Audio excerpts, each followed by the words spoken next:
আসসালামু আলাইকুম। আজকে আমরা সংবিধান সম্পর্কিত গুরুত্বপূর্ণ এমসিকিউ প্রশ্ন ও উত্তর সম্পর্কে জানব।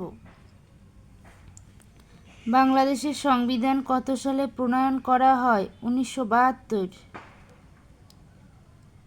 বাংলাদেশের সংবিধান কত তারিখে কার্যকর হয়? 16 ডিসেম্বর 1972।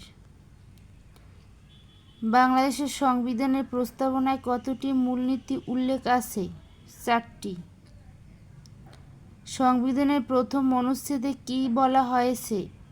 প্রজাতন্ত্রের নাম ও ভূখণ্ড। বাংলাদেশের সংবিধানে কয়টি তফসিল রয়েছে? 7টি। সংবিধানের কোন অনুচ্ছেদে রাষ্ট্রধর্ম ইসলাম নির্ধারিত? 2-এর ক অনুচ্ছেদ।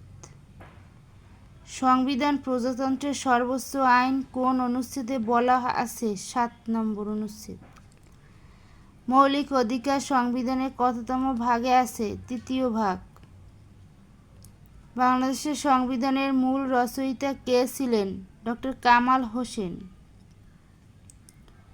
বাংলাদেশের রাষ্ট্রভাষা কোন অনুচ্ছেদে বর্ণিত? 3 নম্বর অনুচ্ছেদ।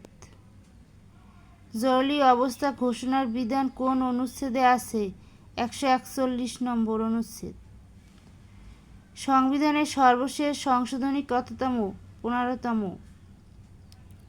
সংবিধানের 15তম সংশোধনীর মাধ্যমে কোন ব্যবস্থা পুনঃপ্রবর্তিত হয়?